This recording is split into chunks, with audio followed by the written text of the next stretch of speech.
We'll get started.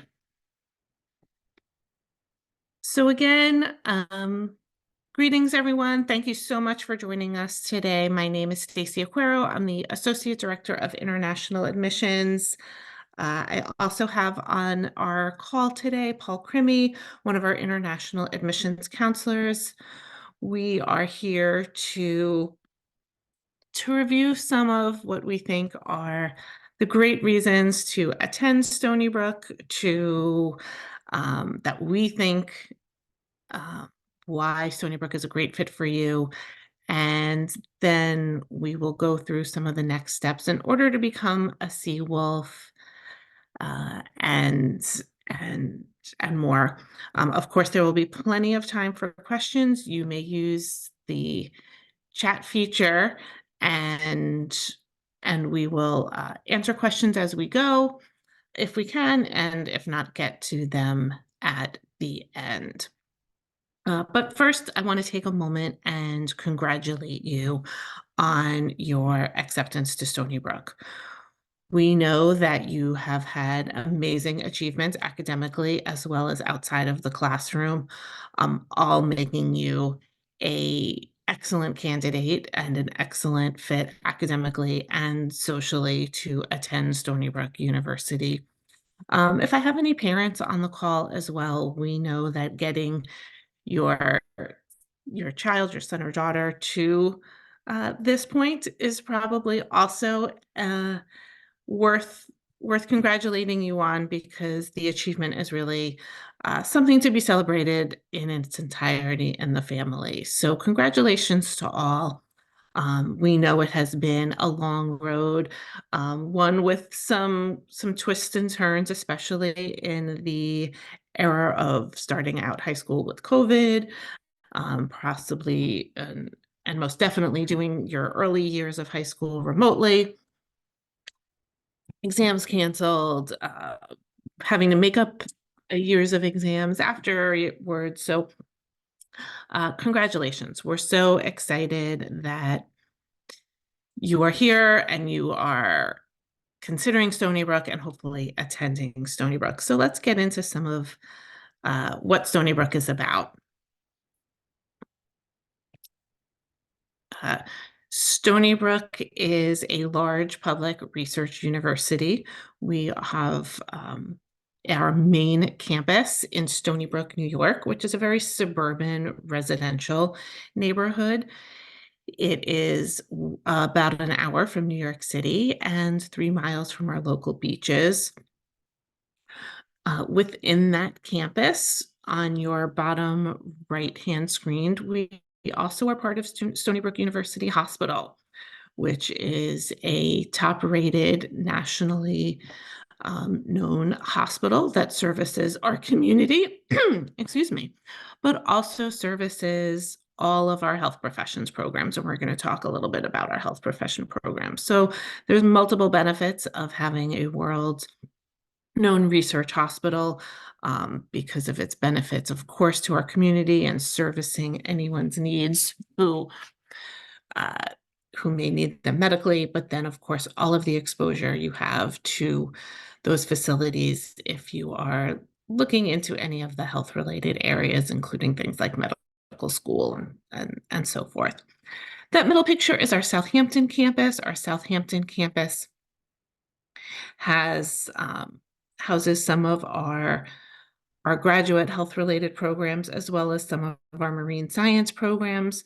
It's right on the one of our bays, inlet kind of areas on Southampton, or in Southampton, I should say. Many of you may have heard of the very elusive Hampton and exclusive Hamptons area. So it's a great location. We do offer some minors and some summer programs out there, so there's great opportunity just to be out there. And then we have a SUNY Korea campus, so a campus in Songdo, Korea, where students have the opportunity to study some of our programs: business, computer science, engineering. Students can study abroad there. Students can do their full degree program with a year at the Stony Brook campus.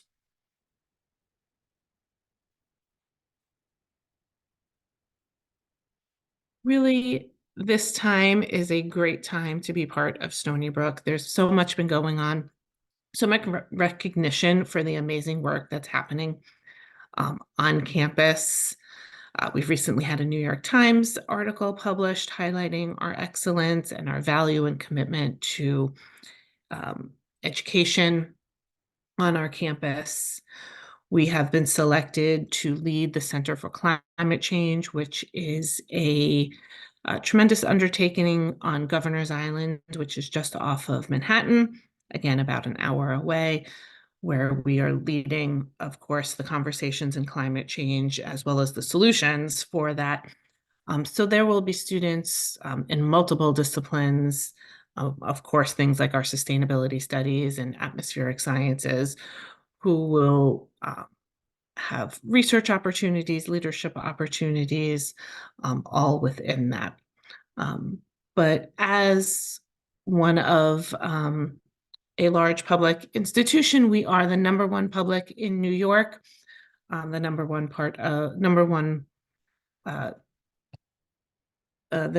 ranked school in the SUNY system, as well as number 58 with US News and World Report among national universities. So something we are extremely proud of. When you come to Stony Brook, we know that, of course, one of the major reasons to choose an institution first is the academic education you are going to receive and how that is going to help you reach your potential when you leave. And we know that many of you have been admitted directly to a major. Some may have been undecided. Some may have even been admitted what is known as area of interest into your intended major. We are here to help guide you through all of those academic areas where you actually have faculty and advisors who will continuously advise you on what your academic goals are, helping you get to your classes each semester, helping you understand what your degree will consist of in terms of classes, because it is beyond your major, and also kind of talk to you about what are some of the opportunities. I'm sorry, I'm losing my voice a little. Outside of the classroom, as well as options for even more.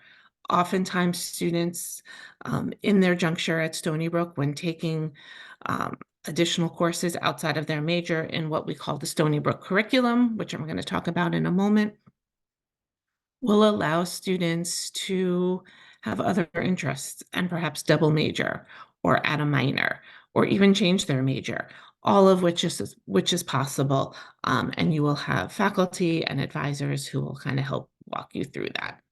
But I want to take a moment, as I just mentioned, the Stony Brook curriculum, and kind of give you an understanding of what that is and really what it means to study in the US curriculum-wise, as it can be a little different. So in the US, you not only study your major courses, but you also study what is known as a general education curriculum, as well as perhaps some other graduation requirements. At Stony Brook, we have what's known as upper division graduation requirements, your Stony Brook curriculum, and your major. This all consists of your entire curriculum, which, depending on your major, can be 120 to 128 credit hours. Each class can be anywhere from 1 or typically more like 3 or 4 credit hours. A class that may be 1 credit hour is a lab class, and your orientation, your first year orientation class, whereas the majority of your classes like Calculus 101, Bio 101 are probably 4 credit hours. Your Intro to Writing, your Writing 101 is probably 3 credit hours. Therefore, typically, students are taking about 4 to 5 classes a semester, which is a minimum of 12 credit hours to be full-time. And more likely, students are taking anywhere from 15 to 17 credit hours a semester. Again, 4 to 5 classes. When you have a credit hour, it equals the amount of time that you are in the classroom per week. So in total, if you are in 15 hours of credits a semester, you are in class 15 hours a week. That doesn't sound like a lot of time, I know. And a lot of students want to take more and more and more credit hours. The amount of time that you are in the classroom is typically 1 to 2 times the amount of time you are to be studying outside of the classroom on your own. So if you are in class for 15 hours a week, you are expected to study another 15 to 30 hours a week outside of the classroom. So I always think of it as like a full-time job where you are in, most people work about 40 to 45 hours a week at their job, like me and Paul. And so if you are in class for 15 hours and say you really like to study, because I know all of you are super studious, that's what got you here to Stony Brook, studying another 30 hours, that's 45 hours right there of academics. And of course, we want you to do all of those fun things too. So it's really a point to say that there's not much time to do so many extra classes. Some people can take up to about 17 credits, a lot of our engineers, depending on the way the course layout is, but some people think they can come take 19, 20 credit hours, and that's just not really possible. So that is sort of how the curriculum layout is of each semester taking those credit hours. I also want to make note that some of your areas will also have areas of specializations that you get to pick out. So for example, our business majors can choose accounting and finance and way more. But I also want to kind of really talk about that general education curriculum. So each semester in those 4 to 5 classes that you'll be taking, you'll typically take about 2 major courses and then maybe 2 Stony Brook curriculum courses, and then have the opportunity for even what's known as an elective, a class that may just interest you. But the Stony Brook curriculum is a general education curriculum, and I really love this curriculum. I think this what sets apart something a little different about Stony Brook, because it's not just a list of classes, but it is a set of skills that we believe are needed in order to be successful, not only in your 4 years of school, but after you graduate, to be successful in the workforce and to be successful lifelong learners. So you will have a variety of different courses. Some of these courses even are part of your major. So there is a lot of sort of intertwining of the Stony Brook curriculum into your major. So it's not completely separate. And of course, some of it will also fulfill that upper division major, which I briefly mentioned before, as some of the other requirements. All of this specifically will be gone through with your advisor over the summer and really understanding what that means. But I think it's really important that you understand when you're coming to the US, at most any school, not just Stony Brook, that you are not just studying your major, which is a little different than schools outside of the US.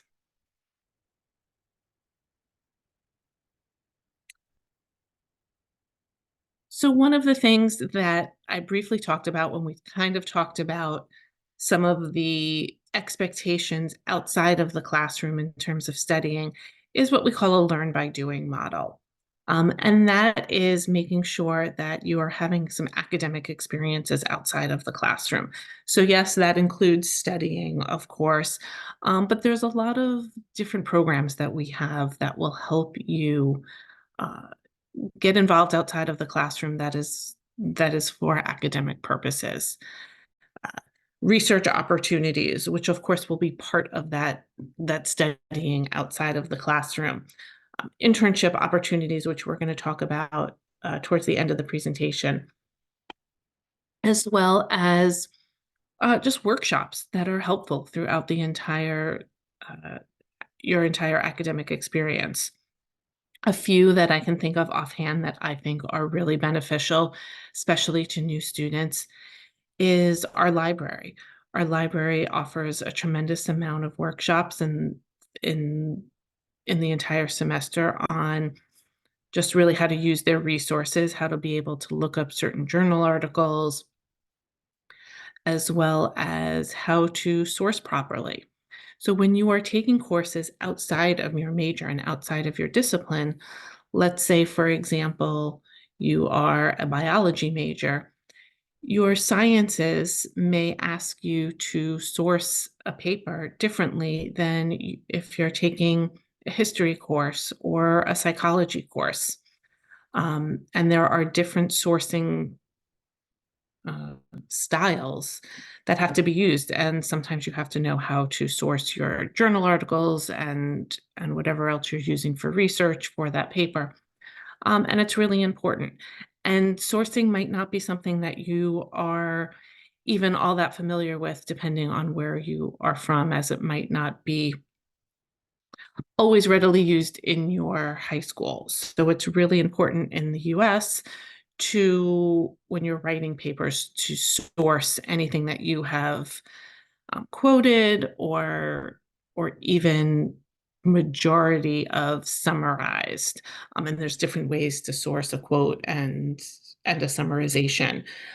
So really important to learn about and understand, so you are not getting um, in trouble for not sourcing within your classroom, and that could be looked upon badly. But other wonderful opportunities in terms of workshops and lectures on campus. So we have what's known as presidential and provost lectures that bring in faculty from other universities or even within, you know, the university at large at Stony Brook, to talk about new and exciting things happening in their field. A lot of times it's very topical on research that they're doing, and it's a great way sometimes to listen to a faculty member where you're not taking a class, might not be in your subject area, but it's open to the entire campus community. So of course, I know that I've given a lot of information about the academics on campus and what you can expect in terms of your academic life, but of course there is plenty of time for some fun at Stony Brook, and we of course expect that. And really within those those confines of learn by doing, being involved outside of the classroom, uh, even in our 300 clubs and organizations, still has a learn by doing model. And being involved just shows your organization skills, your time management skills, potentially your planning and leadership skills. And at Stony Brook, we have over 300 clubs and organizations, some of them which are even academic focused, like a future business leaders or pre-law society or um, uh, many, many more.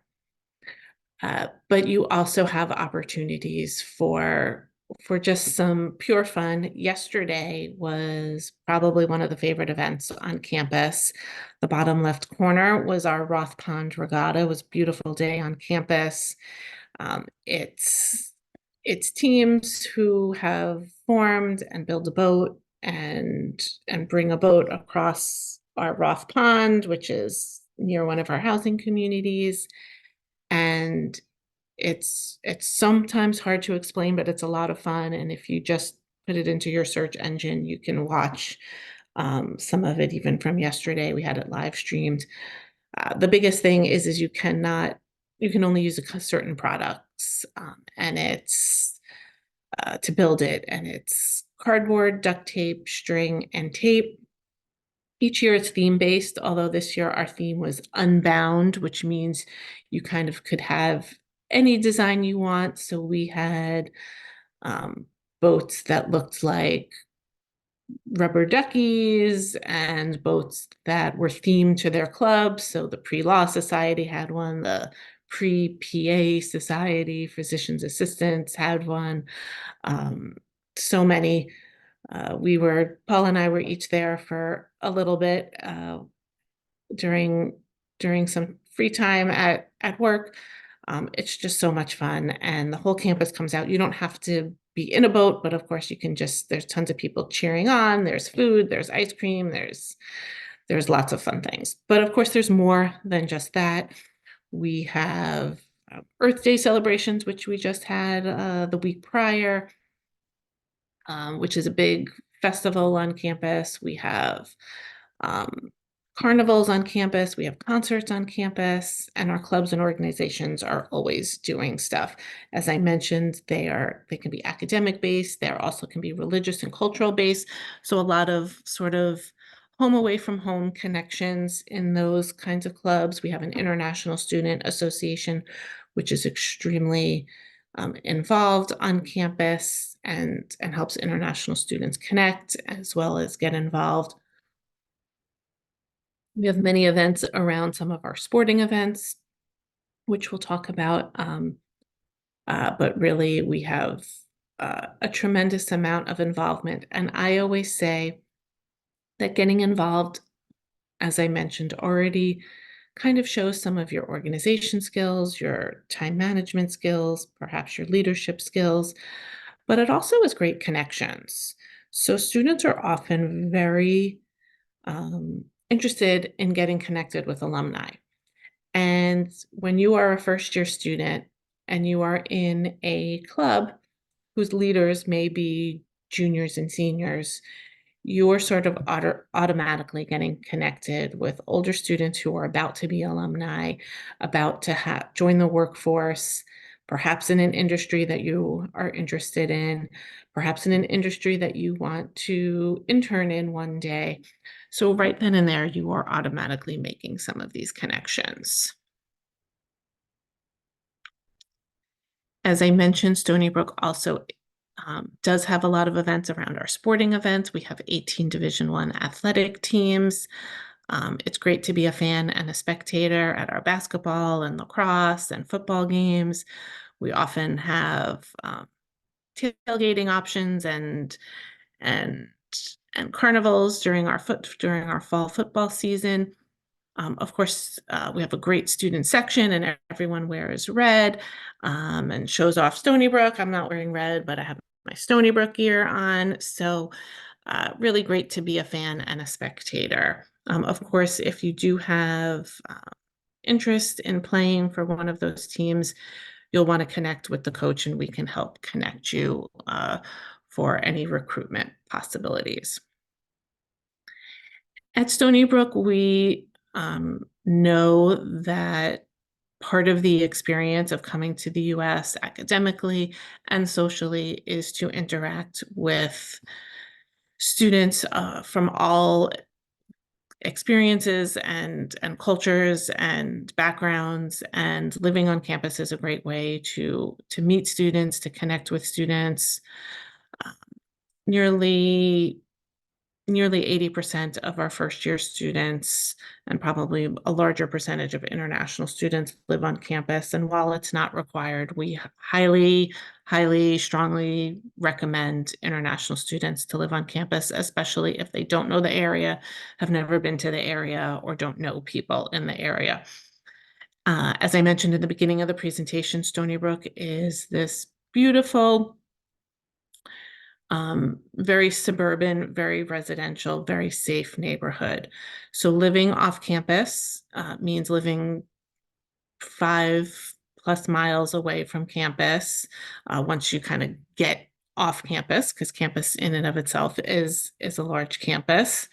And it means living in a house with either other students or a room with a family. And and could be a couple of miles from campus in very residential areas. So you have to kind of get to a main road from that residential area, even to get to any public transportation.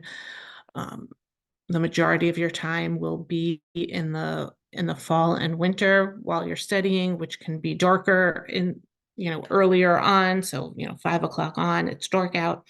There's not always street lights and sidewalks in the residential neighborhoods. While it is extremely safe, it's just walking in the dark and by yourself and not on a sidewalk is, we don't recommend. So it's really best to live on campus. Our campus housing will be traditional shared room with, of course, a bed, a dresser, a desk, and a closet, and students will have a shared bathroom in a hallway. As you get into your upper division years, you have opportunities for apartments and suite-like examples of housing.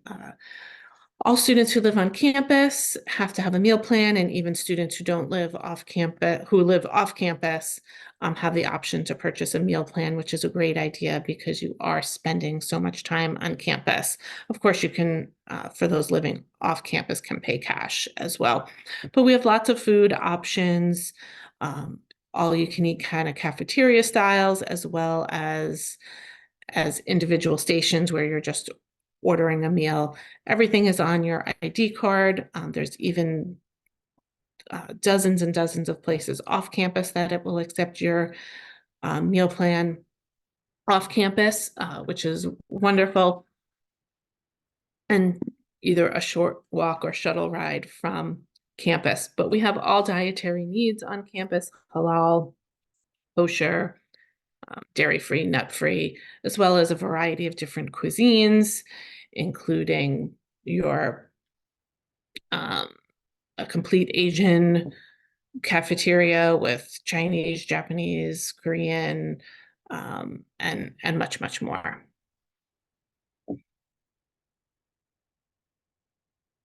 I kind of mentioned going off campus for some food options. We have the next town over from Stony Brook is Port Jefferson. It's a great little village with shops, with restaurants. We have shuttle busing that goes there, especially on the weekends till late at night. There's a lot of nightlife opportunities there. It's only a few minutes from campus. But a lot of our local restaurants will accept, there's some cash sort of dollars on your meal card, and you will have opportunities to go to places even like the McDonald's, as well as just local establishments. But we also have a tremendous amount of provided off-campus excursions for you to get to know our area, as well as even explore things like Manhattan, Boston, Philadelphia. But even just some more local fun things like rock climbing and horseback riding and just exploring the area, which we really recommend. You're coming all this way, not only for a great education, but to sort of look at some new experiences in the US, and we definitely want you to take advantage of your time here. This is just a little map to kind of talk about some of these places and get you an understanding of where we're at. So I'll kind of use my mouse to circle Stony Brook University.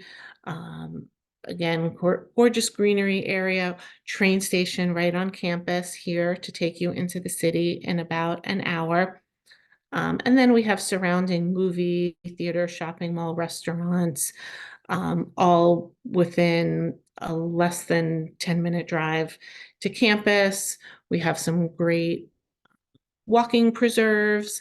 We are 3 miles from our local beaches, so right here, again, less than a 10-minute drive. Just down the street, that town, Port Jefferson, again, right on the water, since we are on an island.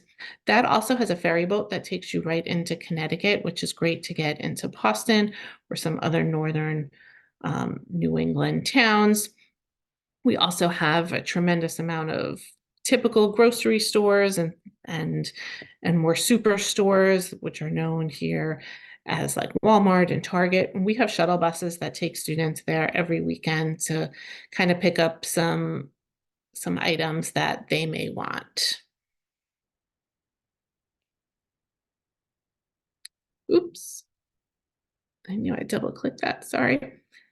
Let's just quickly go back. Our estimated costs of tuition, fees, housing, meals below just about $49,000. Most of our international students did see some kind of scholarship within their acceptance offer. It's on the second page of your acceptance letter. And that is merit-based scholarship, where that is automatically considered with your first year application. Some other scholarships that we offer, like the You Are Welcome Here scholarship, if you receive that, are on there, as well as any honors programs if admitted to honors and given a scholarship. Those programs have been, you would have had to apply to, and that scholarship you would have had to apply to back in January and February, and are past the deadline for those. Our tuition is still estimated based on this year's tuition. And as a public institution, our board and the state of New York will have final tuition, hopefully, in the upcoming weeks.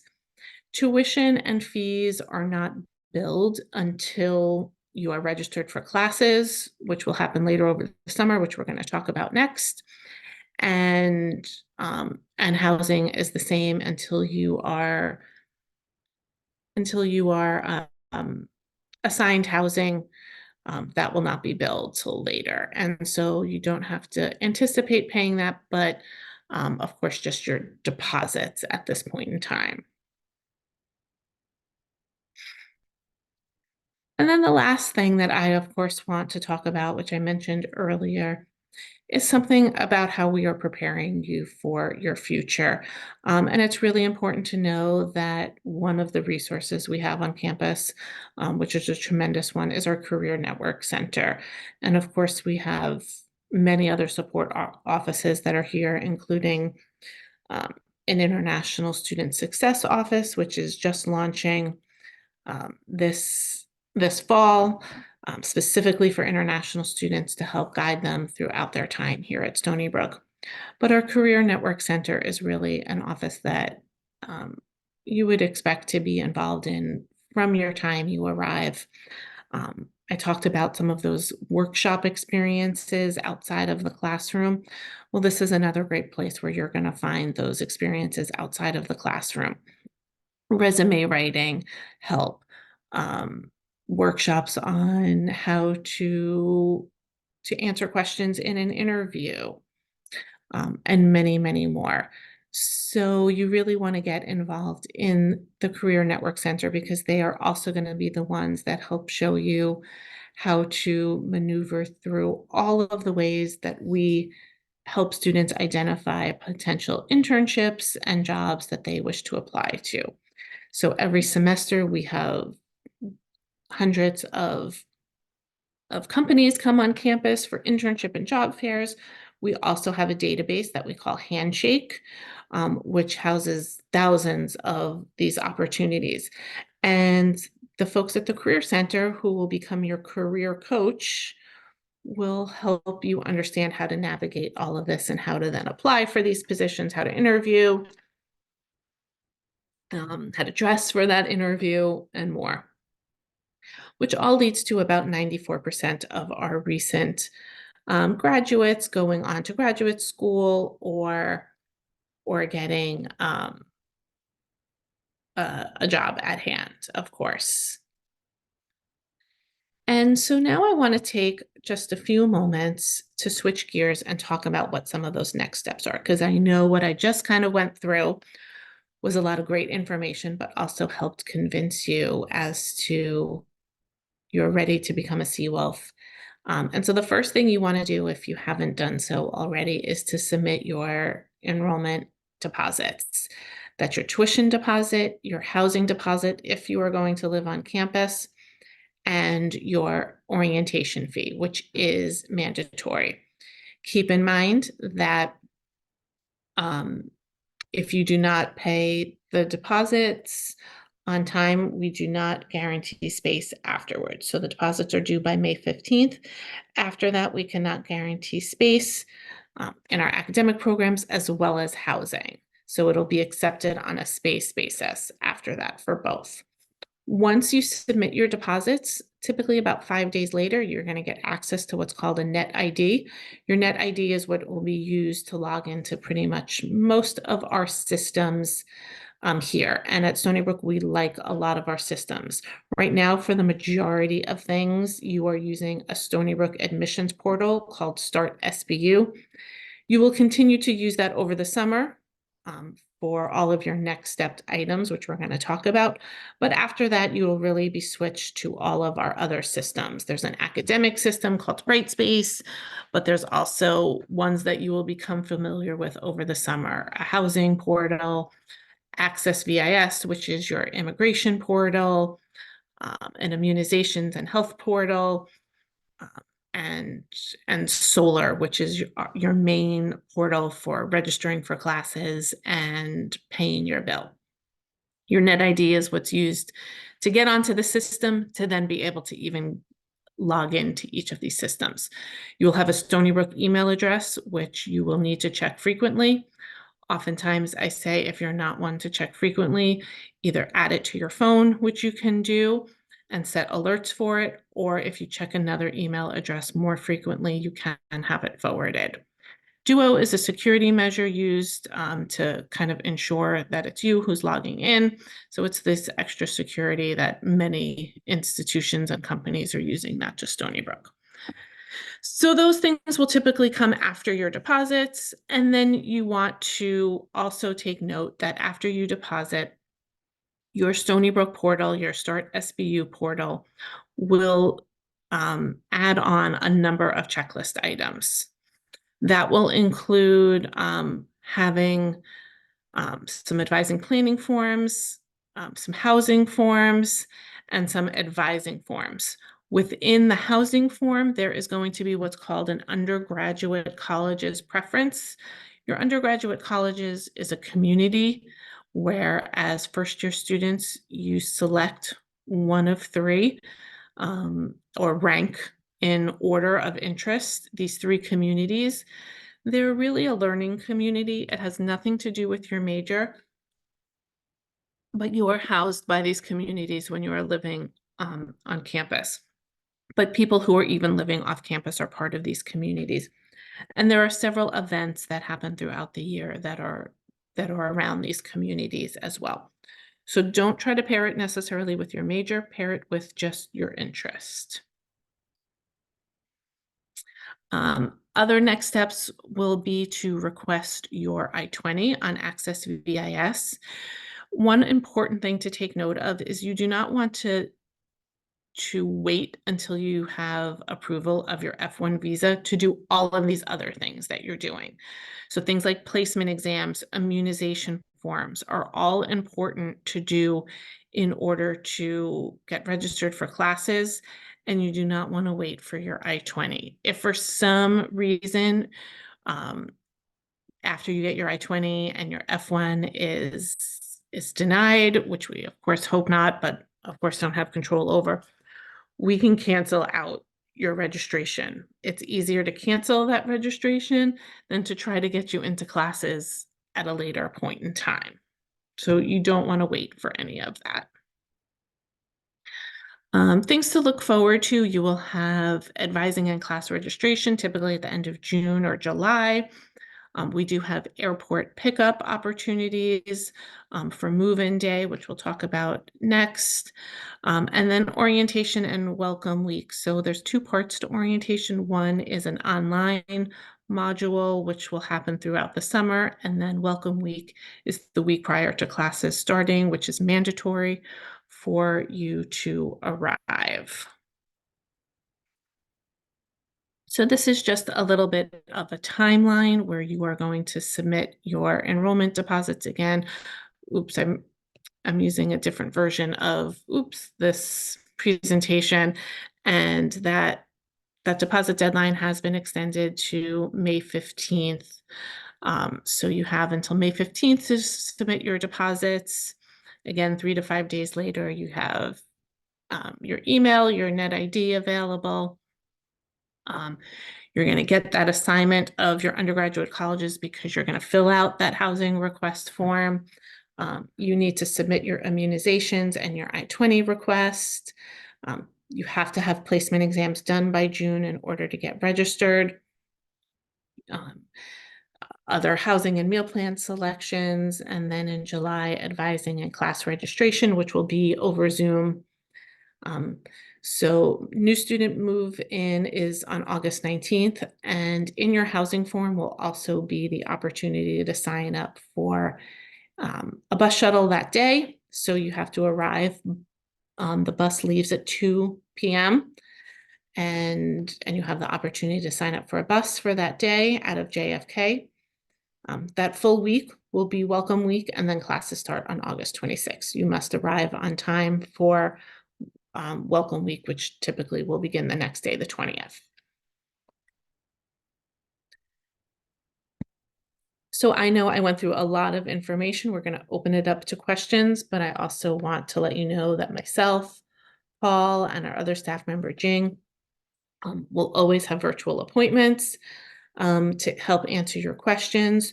Throughout the summer, we're going to be having a number of other events just for students who have selected to come to Stony Brook. Later in May, we're kind of going to have just a Zoom meet and greet where everyone can connect socially and grab each other's socials. We will be having some pre-departure in June and July, which will talk about some of our student services. We'll talk about, again, that bus arrival and how to arrive on campus, and even some basic things like what to pack and how to get food those first days and things like that. So I am going to stop sharing my screen. I see some questions that you can absolutely put in the chat, or if you need to unmute yourself and ask, that's okay as well.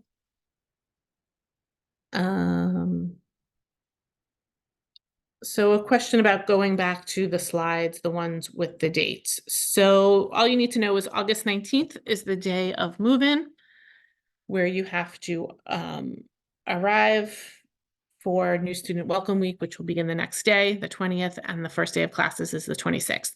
You have new student welcome week is mandatory, so you can't arrive kind of any day in between then.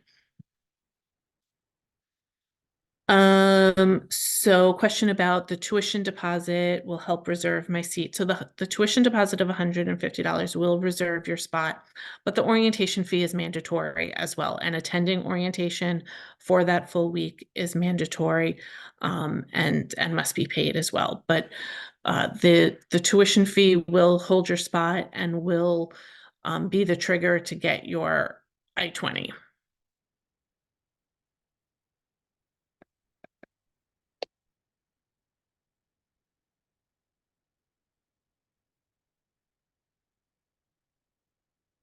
So let me know what other questions that we can help with. If not, I want to thank you so much for joining us today, and hopefully solidifying some of the reasons why Stony Brook is going to be a great fit for you for the next few years of your education, and that you're ready to become a Seawolf. Okay, so a question about, can you explain what AOI in a major means? Sure. When you're admitted area of interest, AOI means area of interest. It means that you have met most of the academic qualifications for entry to your particular major, except for maybe one component. So, so academically, you will need to take classes that are the same as the major, but maintain a certain GPA to be able to move into that major.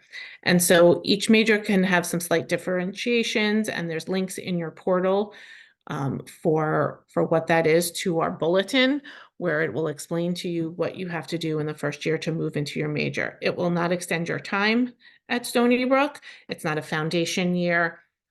So it really is the same courses you're taking in your major, but it does mean that you have to fulfill certain requirements to move into the major by the end of your first year. A question about talk more about the UGC. So I highly recommend, I'm going to ask Paul to grab the link for the UGC, but the undergraduate colleges is really a first year community and experience for all of our students. There's links in our portal. And maybe what I'm actually going to do is bring up a portal really quickly because it on here. Just give me 1 minute. As I'm talking though, one of the things that the UGC is it's tied to both your housing, but it's really more than that. It is your entire first year experience. There is lectures that are part of it. Your freshman 101 is part of it. It is a way that we kind of take 3,700 new first year students and break it into 3 smaller communities, really for you to understand and get and just have a better sense of kind of getting together and being a part of people. But I'm going to share my screen really quickly as well again. And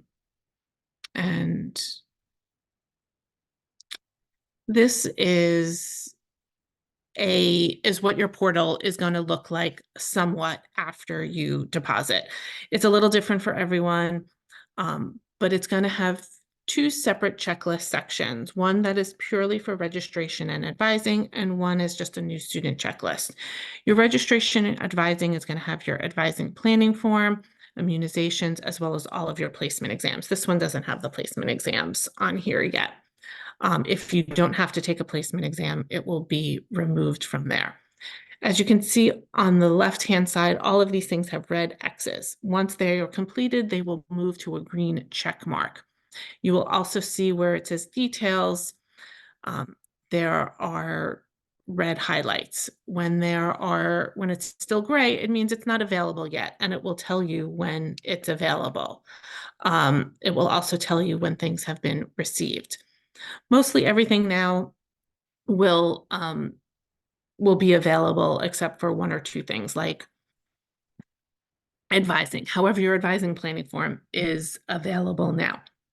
All of these items that are red have hyperlinks, and they're going to have some very detailed pages with them that's going to explain how to fill out the forms. But then within that, there's even going to have links to pages for UGCs and explain. You really want to read through each of the different undergraduate colleges and see what interests you. So it's really important that you kind of go through that. Another question about AOI, does passing the requirements in AOI guarantee a seat into our preferred major? Yes, as long as you meet those requirements, you will move into that major. If not, then you will be advised to explore other major opportunities. Question about math placement exams. So all students have to take placement exams in writing and math. They are used to place you into the appropriate math level. So that could be Calc 1, that could be Calc 3, that could be sort of college algebra. So every major needs different levels of math. So they will work within how you academically placed to what you need to take for your major and kind of work from there. Same that goes with English. There is a foreign language placement exam as international students who already speak another language. There are many ways to be exempt from the foreign language requirements at Stony Brook through challenge exams. And again, all of that is in those links when it says placement exams, read through those links.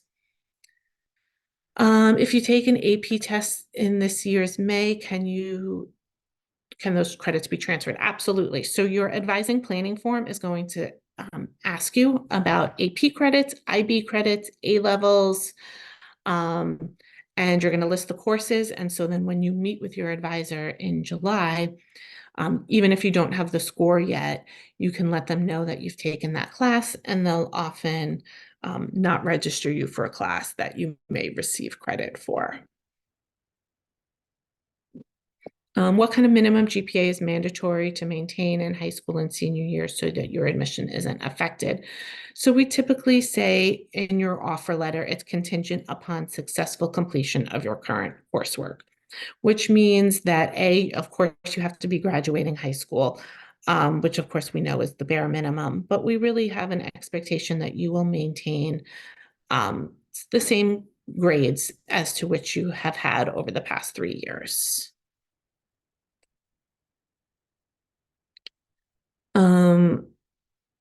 So can I find past papers of math placement exams? So there are practice questions in those links under the math placement exam links that you can find. Can you talk about the accelerated degree programs and if Stony Brook has any partnerships with other college for these programs? So we do have combined programs in some of our masters and other graduate level programs where your last year, your final year of undergraduate studies, a lot of times you're starting to take some of those graduate level programs, which then accelerate your studies, depending on your major and the program you wish to go into. Those are not typically applied to in your junior or even your senior year. So we have a lot of combined programs with the same major, or even many of our programs will accept an accelerated program for MBA. So you'll be meeting with your advisor and kind of talking with that. We do have partnerships with other schools, but not necessarily for accelerated programs.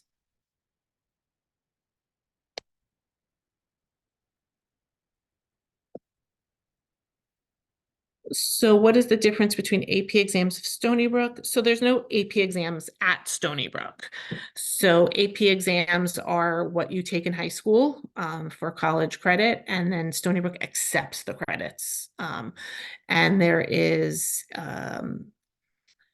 depending on the course, it may be a 3 or higher or 4 or higher as to what we accept.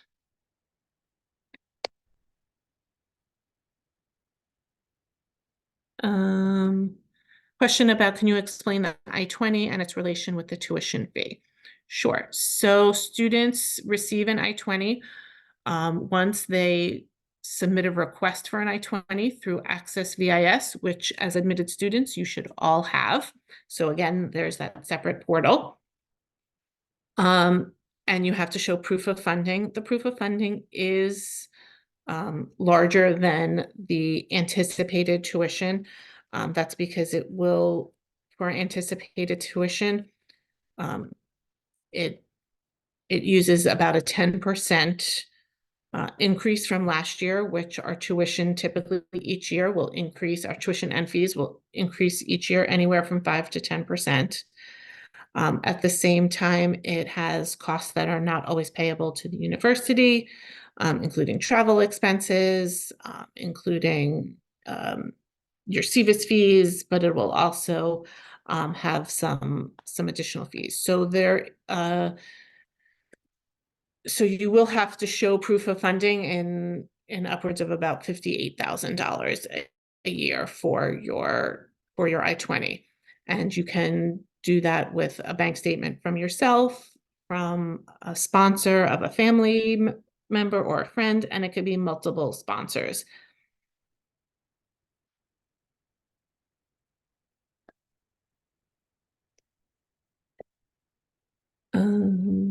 Let me know if there are any other questions that you may have.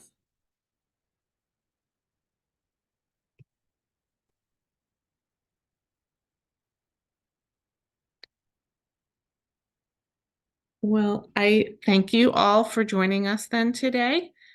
and hope that this helped answer some of your questions. Again, we'll be having multiple sessions throughout the summer to kind of help go over some of these next step processes as well after you've committed, to make sure you are doing all that you need to do. And of course, if you have any questions, you know to contact all of us in international admissions, Paul, myself, Jing, who's not on this call this morning, and email us, schedule a virtual appointment. Don't wait until the end of the summer before you're supposed to arrive to kind of get all of these things done. We do this purposely from now through August because it can be a lot and can be overwhelming, and we want to make sure that you get all of the necessary steps done. So again, thank you so much and have a wonderful rest of your day.